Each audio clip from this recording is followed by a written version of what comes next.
Howdy, howdy. This is Mr. Potter. What we're going to do in today's section, we're going to be talking about arc length. In other words, how long a particular curve is. So, since we're talking about distance, I do want to recap a little bit of what we had from algebra. In algebra, we had something called the distance formula, where the distance was equal to the square root of x2 minus x1 squared plus y2 minus y1 squared. Or for our purposes, I'm going to call this delta x squared plus delta y squared.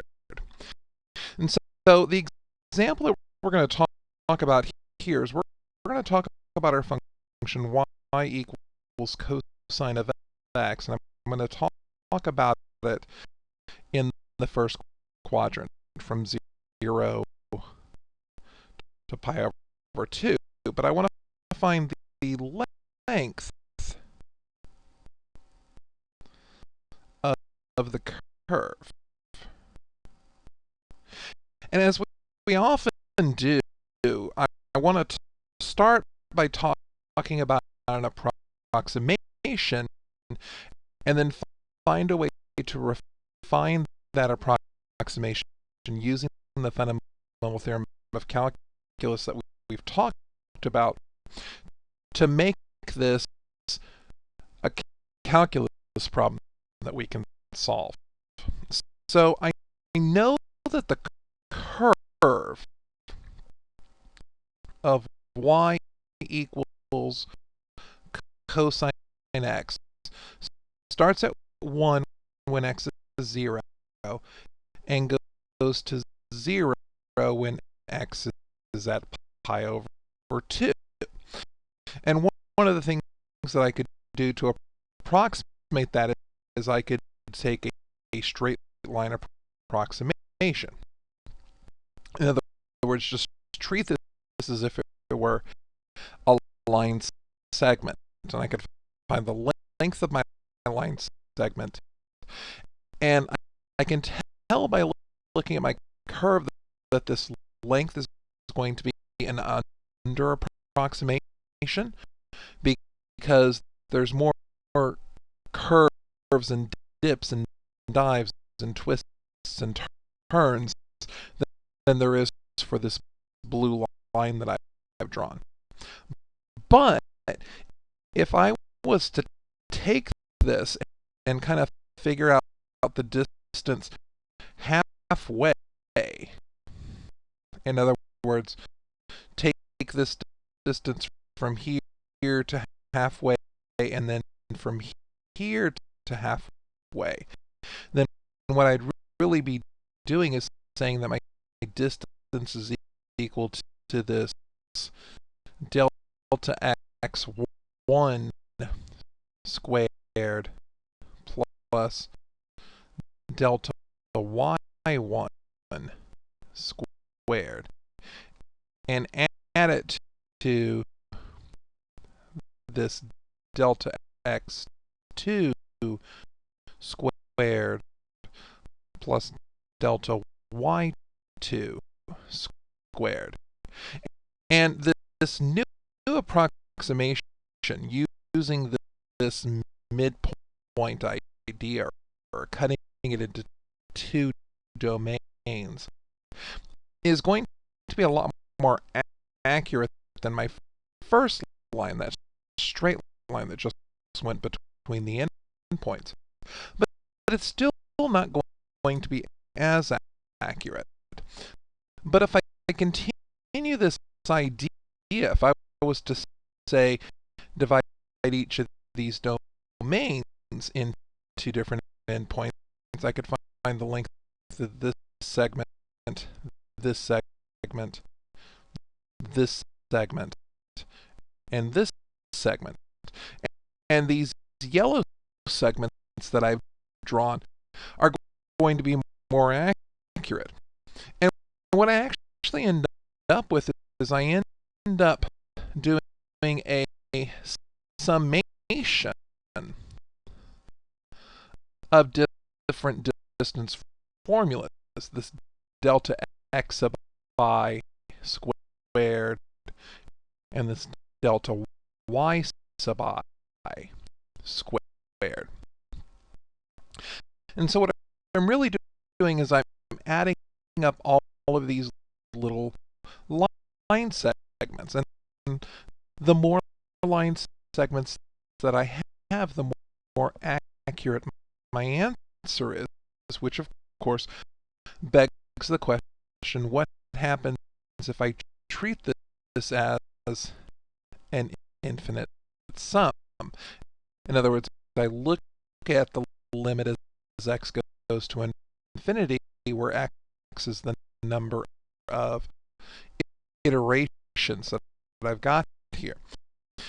And of course, what we remember is whenever we do this concept of taking a limit of a summation, the sigma turns to the Latin s, and each of the Greek deltas turn into the Latin d. And so I end up with dx squared plus dy squared from endpoint to endpoint. The issue here is something's missing.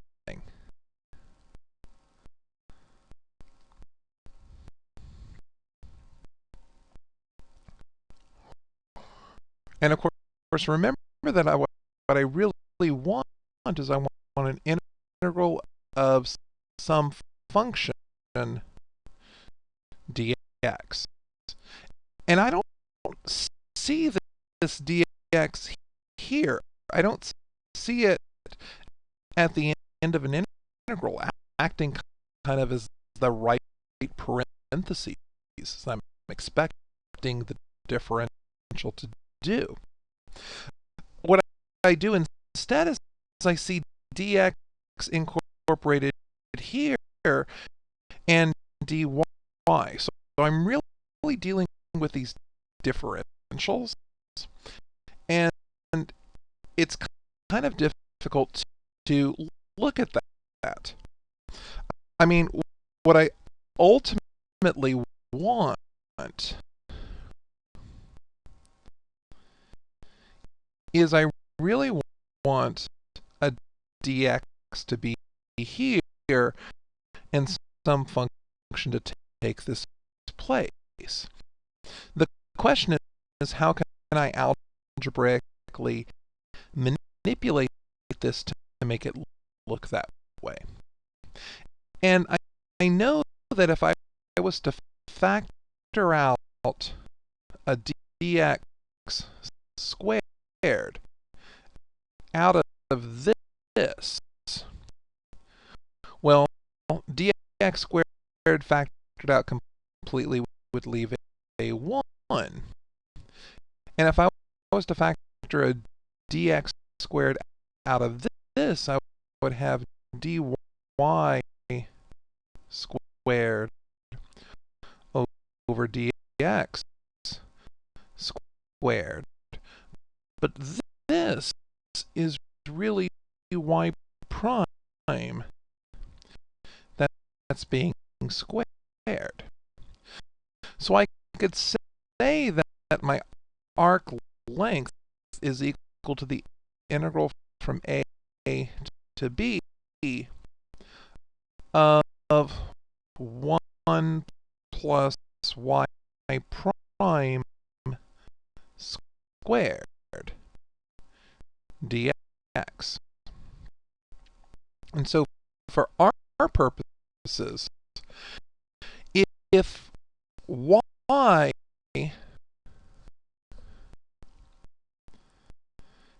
is equal to cosine of x, then y prime would be negative sine of x. And if I was to take y prime and square it, that's going to give me sine squared x. And so my arc length ends up being the integral from 0 to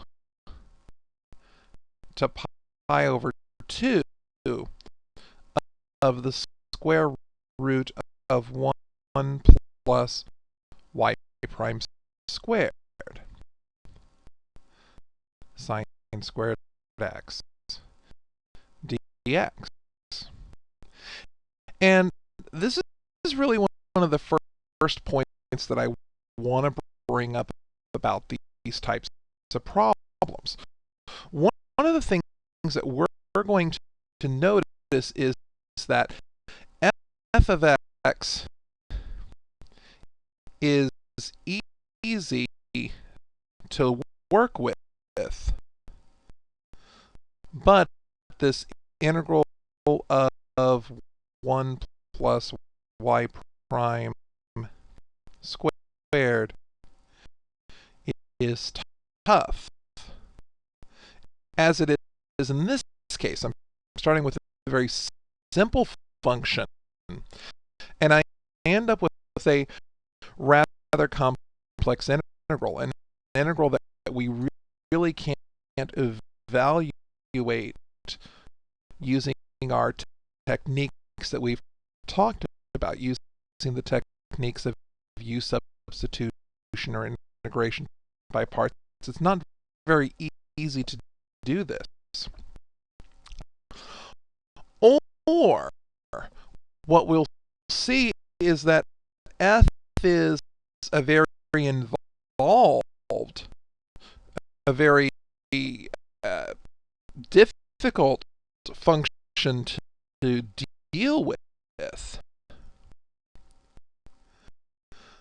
but it's contrived in such a way that this integral of 1 plus y prime squared is easy.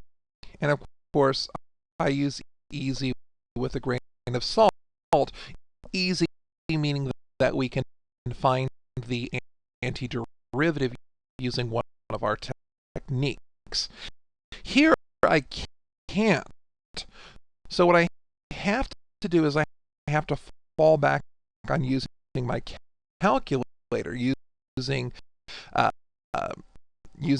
the numerical integration. And what I find out is that this arc length ends up being 1.9101 when I do this on my calculator. So this is one of those situations where I'm dealing with a rather easy function to start off with, and I end up with a very, very involved antiderivative that I have to evaluate. A very tough, definite integral to get my answer. But I want to take a look at it from the other perspective. I want to start with a function that's rather involved and see what happens when I take the antiderivative. It actually ends up being rather easy to take. So I'm going to deal with the function y equals the square root of 1 minus x squared. And I'm going to look at it on the domain from negative 1/2 to 1/2. And I'm going to start with it from a purely analytical sense. I'm only going to take a look at it from a functional sense. We're going to see something about that functional sense, and then we're going to go back to the graphical and see something really amazing happen. So I've got this y equals radical 1 plus x squared. So y prime is the derivative of this, because this is really to the 1/2 power. So this is really 1/2 times 1 minus x squared to the negative 1/2 times the derivative of what's here, which is negative 2x by the chain rule. So this is really negative x over the square root of 1 minus x squared, because my 2's will divide out. But if I take y prime and square it, this actually does simplify a bit. So I end up with x squared over 1 minus x squared. So I end up with a fairly easy a squared derivative function. Now, for our formula, we said that the arc length was equal to the definite integral of the square root of 1 plus y prime squared dx. So this is going to be the definite integral from negative 1/2 to 1/2 of the square root of 1 plus this thing, this x squared over 1 minus x squared dx. And so you're thinking, well, this doesn't look very easy to deal with. But one of my first methods of attack when I see a fraction is I want to try and get a common denominator. So I'm going to take that approach here. So I'm going to say this is equal to the definite integral from negative 1/2 to 1/2 of the square root of, my denominator is 1 minus x squared. And if I want 1, then I really need the numerator to be the same as the denominator. And I want to add that to x squared over 1 minus x squared. And I want to evaluate that dx. And when I'm adding fractions with the common denominator, I just add the numerators, and this term here will end up subtracting out with this term here, leaving me with the integral from negative 1/2 to 1/2 of the square root of 1 over 1 minus x squared dx. And this looks a little better, but it still doesn't look like something that's off the top of my head I know, until I realize that the square root of a fraction is the square root of the numerator over the square root of the denominator. And now this looks like a very familiar function. this looks like my arc sine function. So I'm dealing with sine inverse of x, which I'm evaluating from x equals negative 1/2 to x equals 1/2. So I've got the sine inverse of 1/2 minus the sine inverse of negative 1/2. So my arc length comes out to be this amount, which of course is a beautiful answer, but I want to take it that one step further.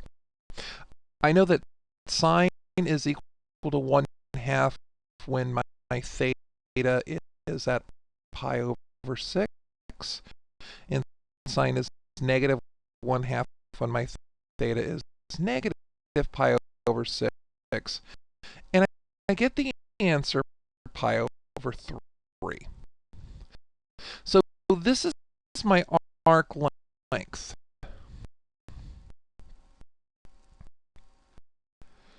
which is pi over 3. But I said that I want to talk about this from a graphical standpoint. And the fact that I see pi involved leads me to think of the one shape that really involves pi, and that's circles. Keep in mind that this is really the relation y squared equals 1 minus x squared, or x squared plus y squared equals 1. So this is a circle with a radius of 1. So if I take a look at a circle with a radius of 1, I'm going to see that I'm finding the arc length from negative pi over 3 to pi over 3. And this ends up being some fraction of the circumference. This actually ends up being 1/6 of the whole circumference, which would be 2 pi. And of course, 2 pi over 6 is pi over 3. So this is one of those situations where my function is rather contrived, but the antiderivative process is fairly easy to do. And B, this is one of those situations where thinking about it graphically actually gives me an easier approach than thinking about it analytically. But of course, the whole purpose of this is to learn the process. So, as I mentioned, if I'm dealing with a complicated function, I often end up with an easy antiderivative, and vice versa happens as well. If I'm dealing with a rather easy function at the beginning, then I end up with a rather complicated derivative, and I have to use other means than just purely analytical. So let's say I'm dealing with y equals x squared. And I'm dealing with x squared on the domain from negative 1 to 2.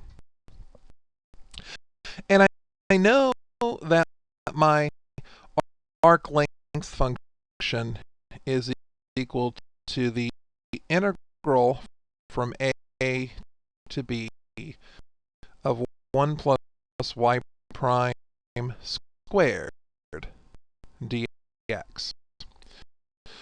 So if this is y prime ends up being 2x, and y prime squared is 4x squared.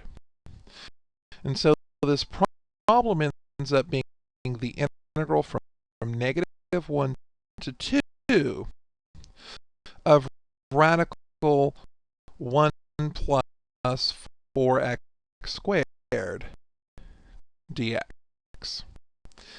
Now, this arc length is simple looking, but use substitution's really going to be difficult here. Trying to do integration by parts is going to be difficult, and so I'm going to fall back to doing this on my calculator. And doing it on my calculator, I get this value of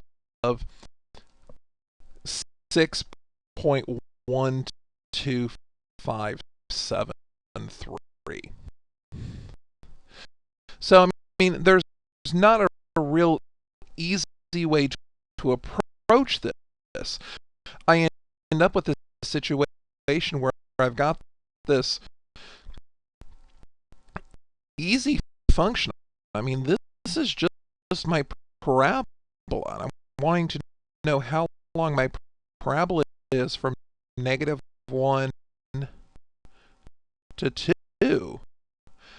And it turns out that the expression for it is not something that's easy to take the antiderivative of.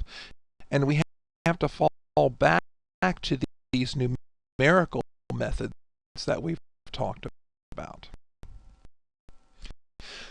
So I want to do one more example, and this one's going to be a tedious problem, but we're going to see that it's one that we can approach fairly straightforward. So I'm going to give you y equals x cubed over 3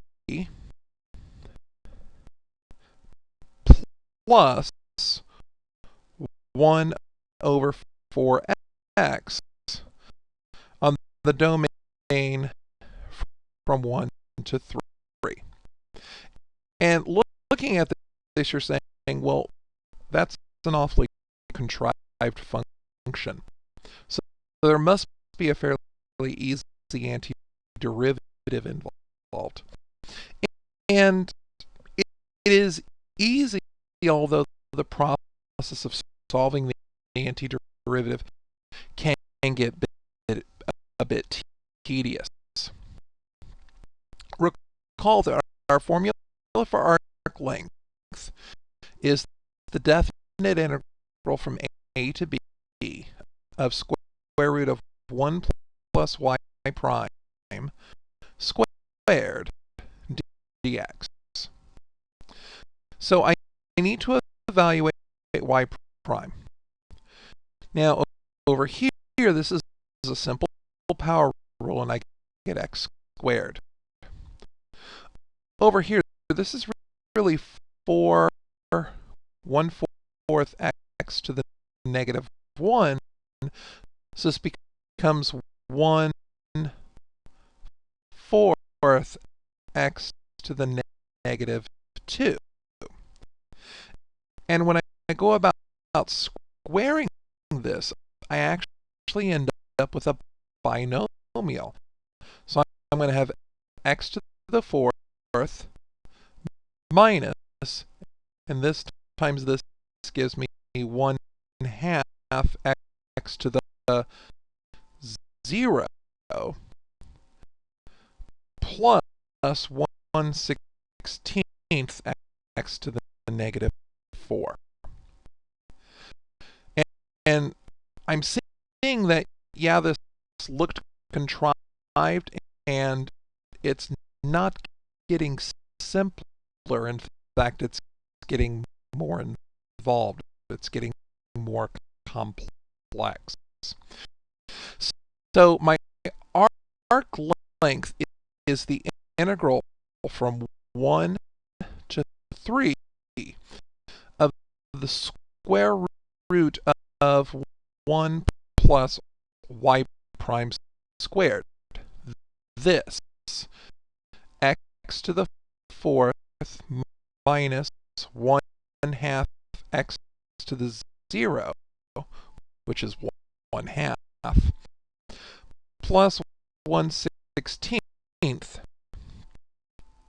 x to the negative 4 dx.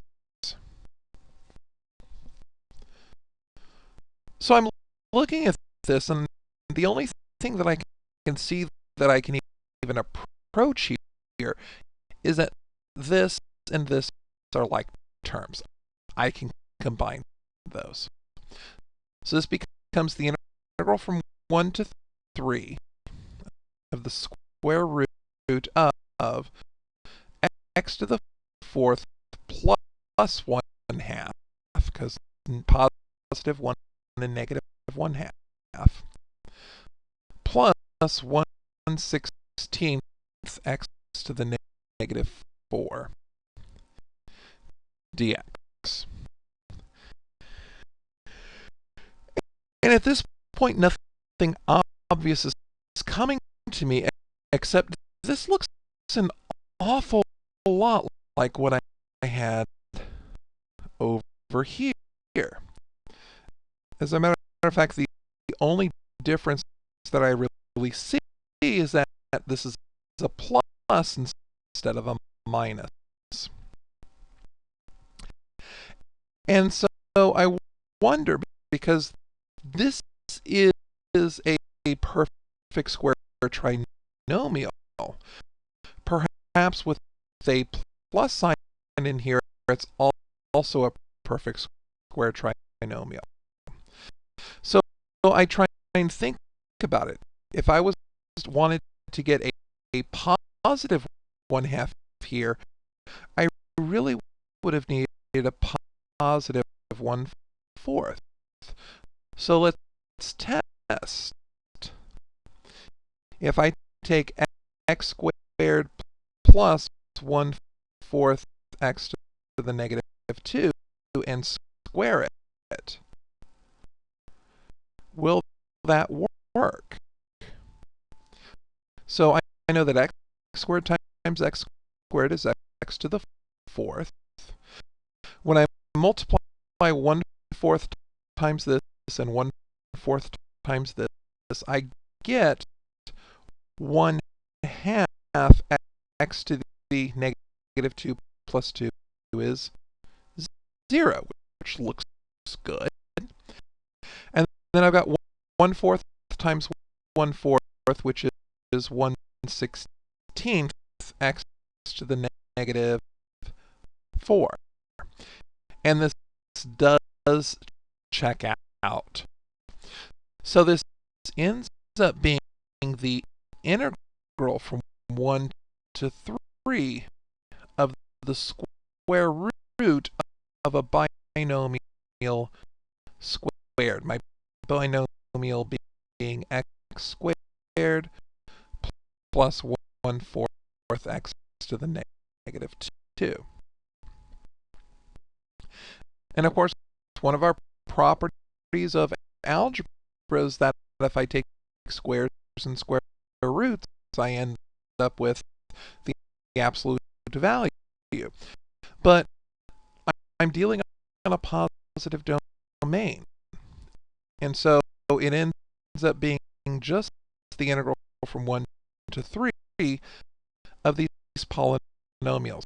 X squared plus 1/4 x to the negative 2 dx. I don't have to worry about the absolute value because the values in my domain when substituted are positive. And so the antiderivative of x squared is x cubed over 3.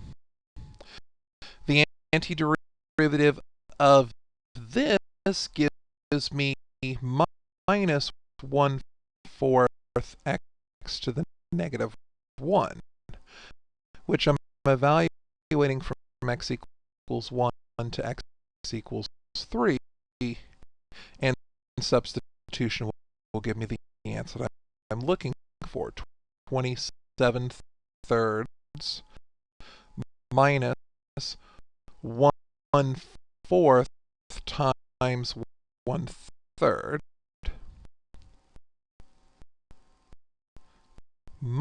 minus what I get when I substitute x equals 1, which is 1/3 minus 1/4.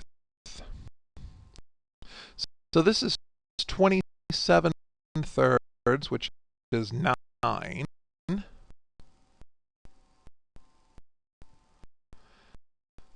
minus 1/12, and 1/3 minus 1/4 is also 1/12. So I really end up with 9